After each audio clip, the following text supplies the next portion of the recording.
very good evening to you, and you are tuned in once again to a brand new episode of iMed here on ChannelEye, where we discuss all your health related and medical concerns and needs, and we also try our best to bring to your insight and shed light on any sicknesses and any other ailments that need awareness in the world around. Now today we are coming to you from the National Hospital of Sri Lanka, where we will be discussing a timely issue, a topic, a condition. As we mentioned on our last episode, we discussed osteoarthritis, and today we are very honored to have with us once again Dr. Monica De Silva, consultant rheumatologist of the National Hospital of Sri Lanka. A very good evening to you, doctor. It's very nice to have you here with us today. So if you tuned into our previous episode, we discussed all about osteoarthritis. It is in fact a joint condition that has affected more than 10% of people worldwide, and we discussed a lot in detail. And our main aim for today is to discuss the treatment options. But if by chance you were unable to tune into our previous episode, we will be doing a small follow-up on what osteoarthritis is. And to begin with, doctor, if you could just once again briefly tell us what is osteoarthritis by definition, and what are the signs and symptoms that one might undergo? Osteoarthritis basically a disease begins in cartilage of the joint. This cartilage initially affected, and then other structures of the joint also involved, with synovium involvement, with the inflammation as well, and underlying bone can get eroded, and there are changes in the underlying bone, and so there can be like swelling, like pain and swelling of the joint, and in the meantime there can be stiffness, and there can be difficulty in movements, and patient can get reduced mobility due to osteoarthritis. Okay, doctor. And also, now that we discussed what is osteoarthritis and the signs and symptoms, if you could tell us who is mostly at risk, who is more prone and susceptible to be diagnosed with osteoarthritis? So women are more prone than men, and it's the age-related disease, age-related disease. So usually before 35 years, we don't diagnose as osteoarthritis unless there is like secondary cause for that, like infection or injury to knee. And so women get little earlier than men. Women after 40 years, they can have osteoarthritis symptoms, and men usually after 50 years. And commonly in obese people are more prone to get osteoarthritis. In addition, some people involved in certain occupations, like their strenuous activities and needs repetitive bending of knees. So these people also are more prone to get osteoarthritis. Okay, now doctor, when you talked about the risk factors and who is at most risk, you mentioned gender as one of the main risk factors, and you said that women are more likely to get osteoarthritis. Could you just please elaborate on as to how women are more prone and at risk? Actually, there's no obvious cause, like probably they may be more overweight than men, and somehow women are more prone to get osteoarthritis than men. So as discussing the risk factors and which groups are more at risk, doctor, if you could also tell us once again, we discussed this in the previous episode, but I feel that it is very important to highlight this once again, of how important it is to seek treatment, and what are the long-term health complications that will arise if one does not seek treatment when they are already seeing the symptoms.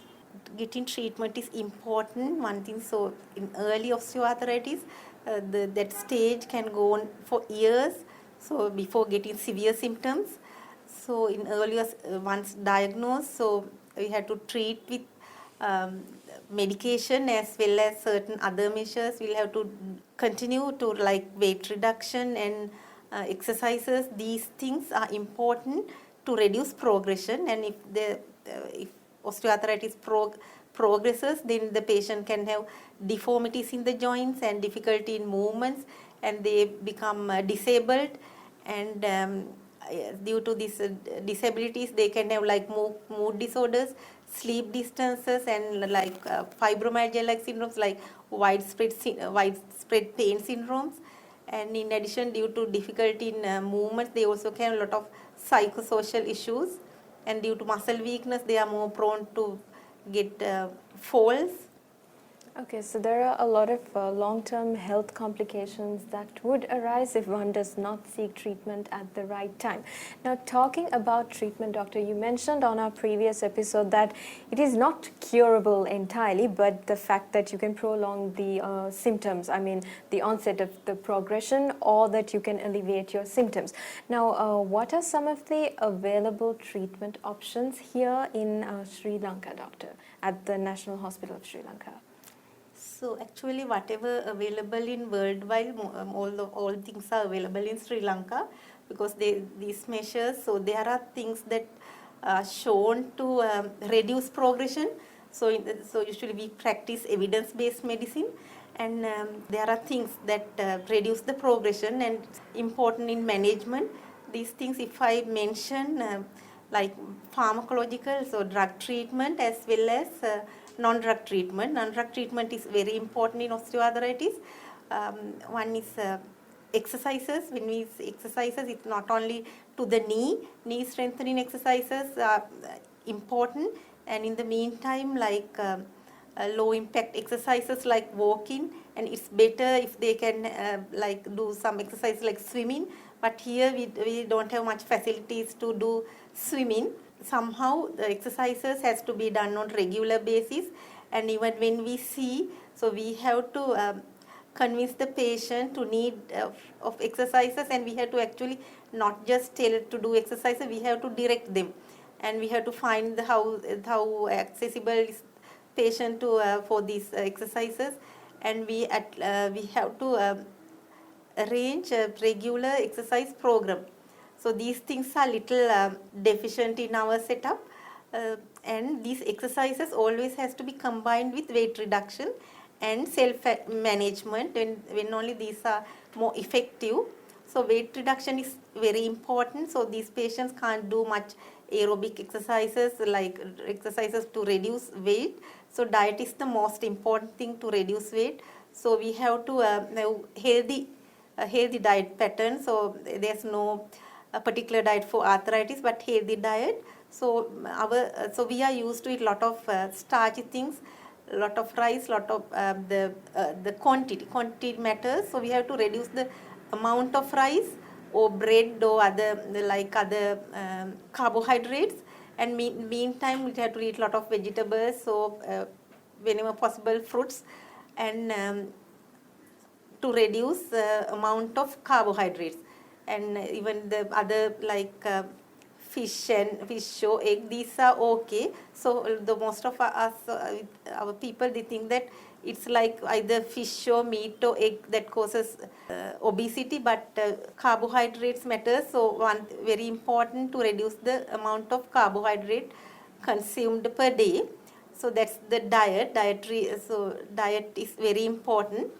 And there are nutrition clinics everywhere now in most of the hospitals. So that dietary advice and adherent to the particular diet, and to know about healthy diet, that is very important. So other thing is self-management. So for self-management, so they have to know about their illness, and actually, so that is one thing lacking. So they have to have access to know. So what are the drug treatments available? What is their illness? Education on their illness. Then whenever they need help on exercises or other things, so there should be some service. So to whenever they need help, to have help. That all three things, like non-pharmacological measures, these are very important. We'll have to go together to reduce progression.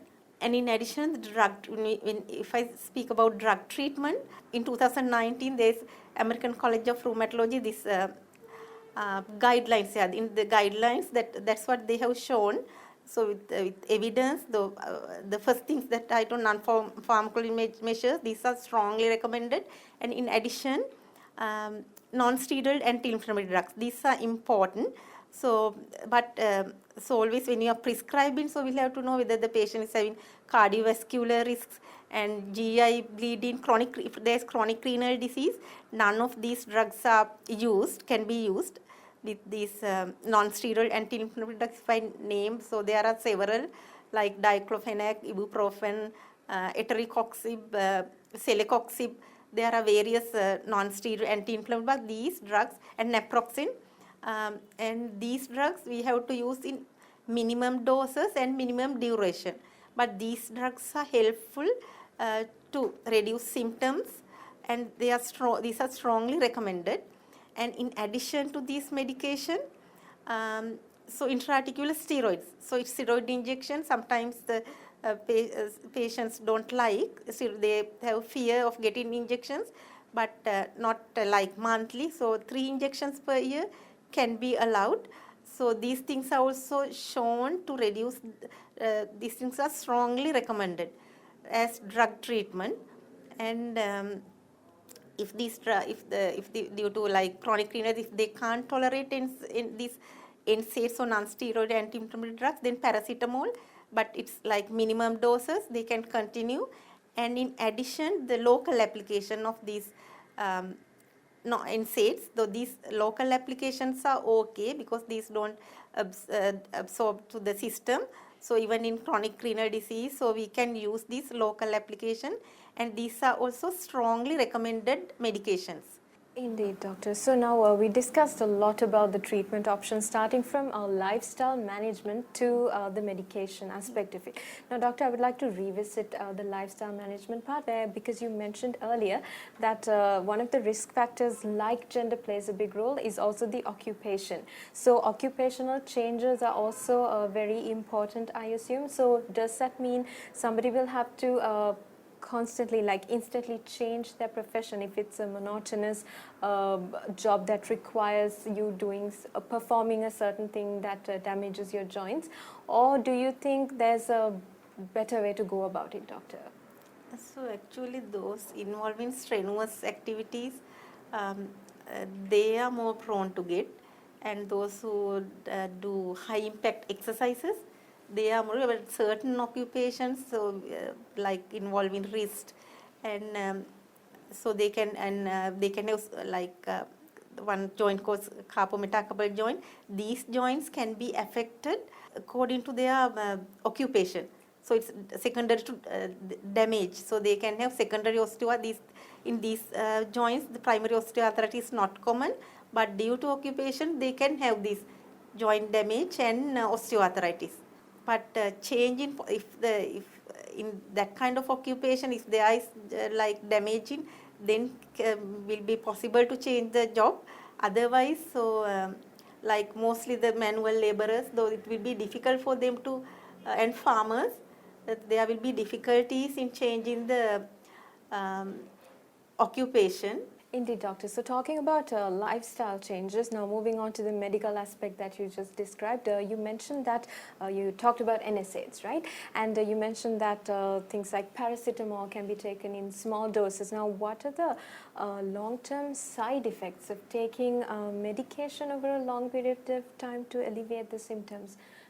If you could just elaborate on that. So that's why these drugs always has to be taken with medical advice only. That's why whenever a patient comes, the full assessment has to be done, and then on follow-up as well to see whether there's chronic renal disease, and in diabetics they are more prone to get renal involvement. So in these patients, with caution only we have to use this medication. Only with medical advice we have to use, but otherwise if they use this on long term, so there is risk of getting end-stage renal disease.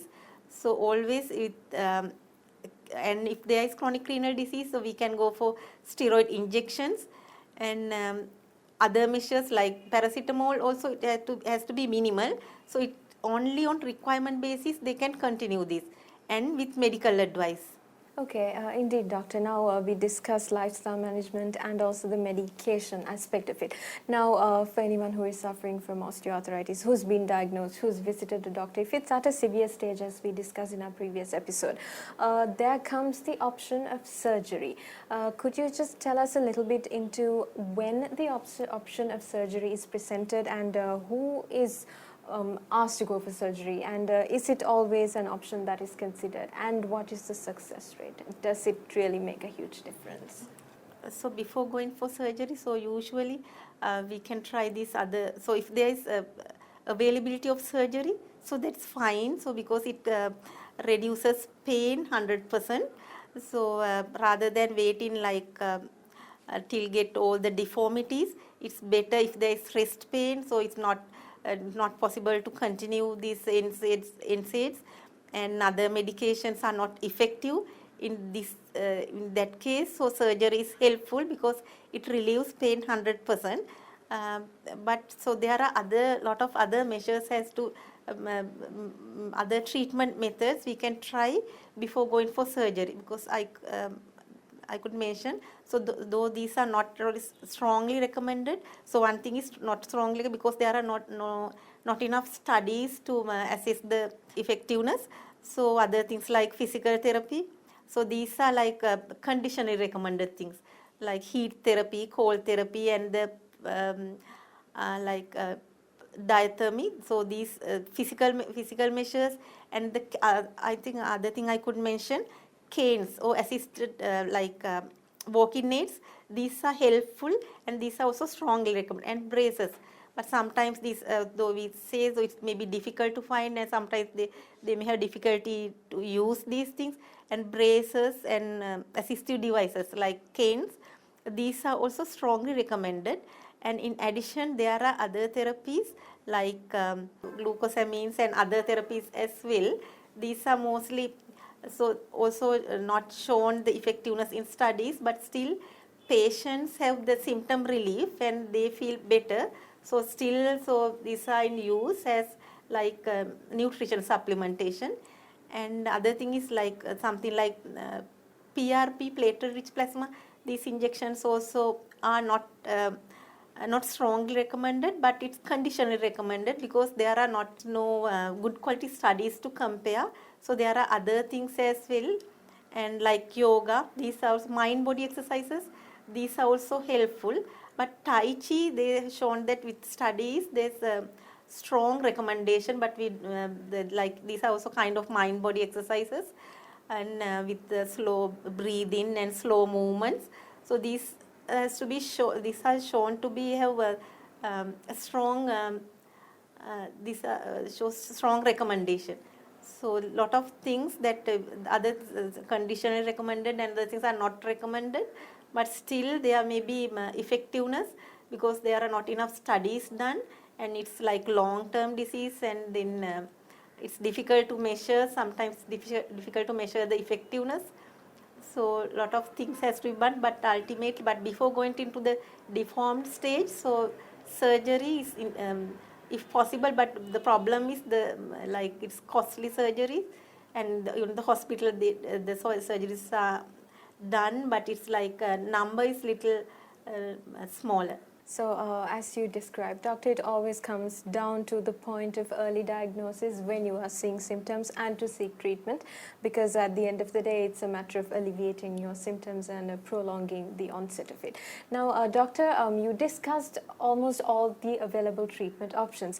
Now, for one who is tuned into our show, they might be considering this option of the fact that the country we live in, we have a rich culture, we have lots of customs and rituals. Now, talking of rituals, what role does things like Ayurveda or even things like acupuncture, what role do they play in terms of alleviating the symptoms of osteoarthritis? Acupuncture also, so in this ACR guidelines recommendation, they don't recommend, they only conditionally recommend. So because it's not shown to be having effectiveness on long term.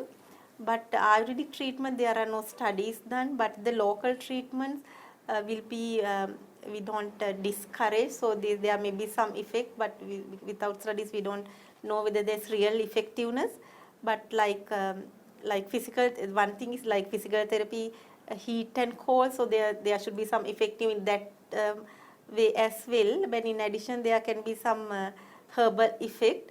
So we are not, we don't have the correct ideas on that, but these things cannot be discouraged. But the oral medicine, what the medicine that they swallow, sometimes maybe the may not be the good, the proper Ayurvedic doctors, but sometimes they are given steroids in these. So they come to us with diabetes and steroid complications because with steroids they feel better, but oral steroids are not indicated even in our practice. So, but intra-articular steroids are indicated, but some of the medicines, so they must be getting these steroid preparations. So that's the danger, but otherwise this local therapy, so we don't know actually. So there may be effect. Okay, so I would suppose, doctor, it is best to seek professional help. Yes. And one final question, doctor, if you could just highlight and give some little insight into what are the available clinics here in Sri Lanka for osteoarthritis. Are there any rheumatic clinics that people can attend? In most of the hospitals now, even in so National Hospital, we have rheumatology clinics. Actually, there are 3 clinics, three consultant rheumatologists are there. And in addition, so all the teaching hospital and in divisional general hospitals and provincial general hospital, in all these hospitals now rheumatologists are there, and they are conducting rheumatology clinics, and they are physiotherapy and occupational therapy. These facilities so also available. These are very important. So if the physiotherapist and particular physiotherapists, and with help of occupational therapists too, if they can have guidance on exercises, that was shown to be much helpful than just telling patient to exercise. So these facilities like nutrition clinics are available in most of the hospitals, and particularly with rheumatology clinics. So any of the patient so can attend these clinics and get treatment, either pharmacological or even for non-pharmacological treatment. So these facilities, they are all over the island now. So that was a very insightful discussion into osteoarthritis and also a follow-up from our previous episode into all the available treatment options, and we most certainly hope that you are well educated on the topic of osteoarthritis. And we were very honored to have with us here today Dr. Monica De Silva, consultant rheumatologist of the National Hospital of Sri Lanka. Thank you very much, doctor, for being here with us today. It was indeed an honor, and thank you so much for all the insight you shared with us.